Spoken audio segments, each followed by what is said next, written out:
dilakukan evakuasinya hanya sampai hari menjadi gelap seperti itu, atau tidak sampai dilakukan selama 1 hari 24 jam seperti manual sebelumnya.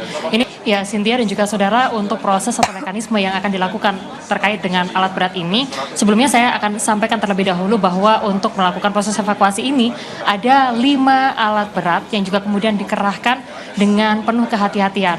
Namun untuk proses evakuasi dan juga penyelamatan yang dilakukan dengan menggunakan alat berat ini berbeda jika dibandingkan dengan pada saat manual di 3 hari pertama.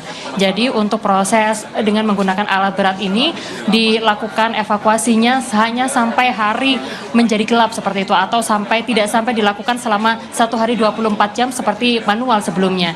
Ini karena memang secara pencahayaan ini menjadi kendala, sehingga untuk proses evakuasi ini dilakukan tidak sampai malam hari.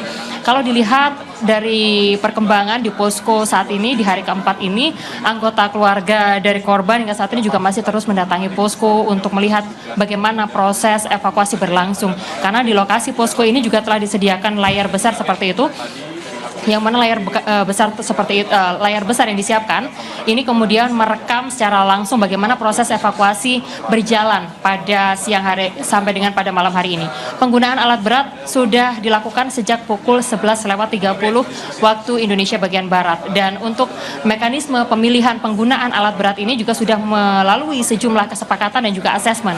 Jadi asesmen yang juga sudah dilakukan ini 3 kali dilakukan oleh Badan SAR, diantaranya adalah memastikan bahwa di lokasi ini sudah tidak ada tanda-tanda kehidupan, sehingga akhirnya dari tim SAR kemudian dan juga BNPB dan juga pemerintah Provinsi Jawa Timur berkomunikasi langsung dengan para wali murid dan juga orang tua untuk kemudian menanyakan apakah akan melanjutkan untuk ke tahap selanjutnya, yaitu dengan penggunaan alat berat ini. Dan tadi setelah melalui proses pertanyaan tersebut atau pendekatan seperti itu, yang juga kemudian akhirnya disepakati bahwa untuk proses evakuasi ini akan berlanjut dengan menggunakan alat berat. Sampai kapan untuk penggunaan alat berat ini dilakukan? Tadi kalau berdasarkan informasi yang kami terima, bahwa proses evakuasi ini masih akan terus dilakukan sampai seluruh korban ini berhasil terevakuasi. Tentunya ada beberapa protokol yang juga kemudian diberlakukan selama masa evakuasi ini berlangsung. Salah satunya adalah karena dikhawatirkan terjadi getaran dan juga berpengaruh terhadap bangunan-bangunan lain yang ada di sekeliling lokasi tempat kejadian perkara.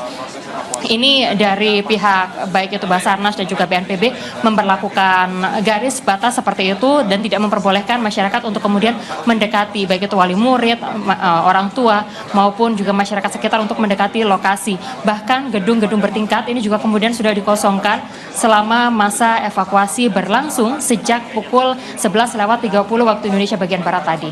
Sementara itu saudara, tadi juga sudah disampaikan bahwa untuk proses evakuasi ini juga melibatkan sejumlah personil gabungan, diantaranya adalah ada 219 orang petugas yang juga kemudian dilibatkan tentunya dengan kemampuan-kemampuan khusus yang juga kemudian mumpuni untuk melakukan proses evakuasi, karena evakuasi ini dilakukan dengan penuh kehati-hatian.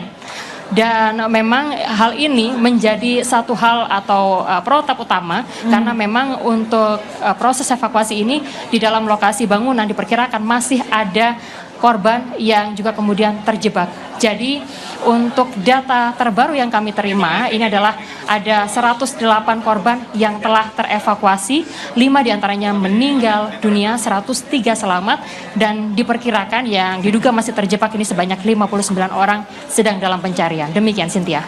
Iya, Kika, lalu ada berapa alat berat yang diterjunkan dan targetnya berapa lama untuk mengevakuasi seluruh korban yang memang disebutkan masih ada 59 orang yang hilang? Kalau tadi Anda menanyakan sampai kapan, ini tadi juga sempat kami konfirmasi, adakah target waktu kapan sekiranya untuk proses evakuasi ini akan berlangsung.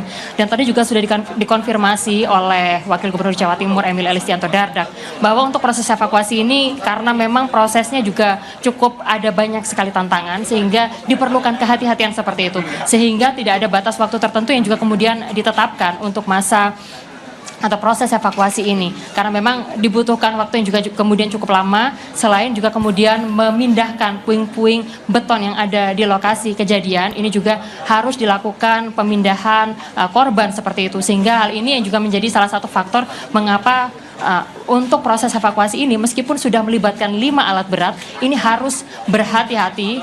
Dan yang juga kemudian saat ini masih kami pantau di lokasi adalah keluarga juga masih terus berdatangan untuk memastikan anggota keluarganya bisa segera teridentifikasi dan terevakuasi.